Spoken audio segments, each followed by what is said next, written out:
Hey everyone, welcome to week number 8.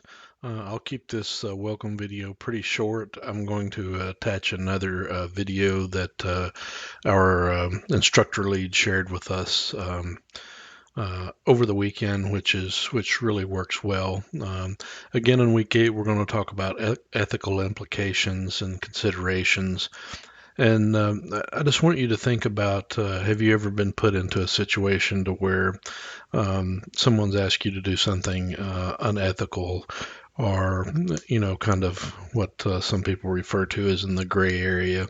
So how did you handle that? And then maybe if you haven't been put into that position, how would you handle it? What would be your kind of course of action? Some things to think about.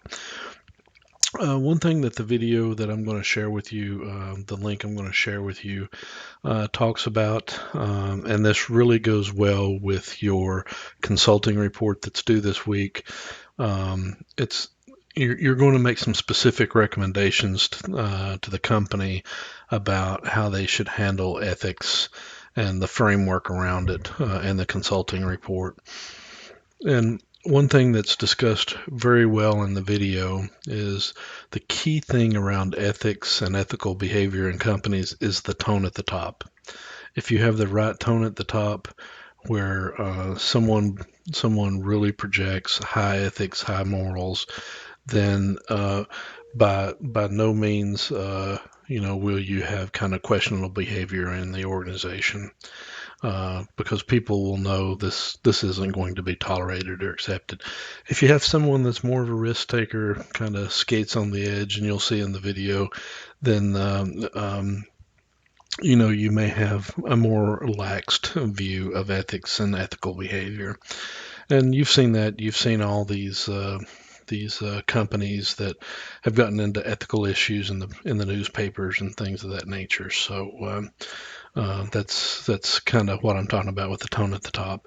But in your Insights consulting report, tone at the top is just one piece of it. Keep in mind that part of the framework also is, employee training, employee involvement, and then also, having a mechanism to report, questionable activity and that sort of thing.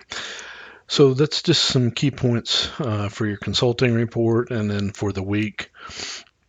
The other thing is, make sure you, by the end of this week in the Excel training, that you try to have the first 2 modules done, because if you span out much further, or if you procrastinate on getting that done, and you push it more toward week 10, there's a lot of material to cover in that Excel training, and it's quite time consuming. So make sure you pace yourself very well. You have a quiz this week, so please make sure, I know we've struggled a bit with the quizzes, please make sure that you use all your resources. Use the textbook, read the questions very carefully. They're intended to make you think. They are intended to kind of probe you a bit, and they're not intended to be easy type questions. So if you have any issues, have any questions, feel free to reach out. Otherwise, I hope everybody has a great week. Take care.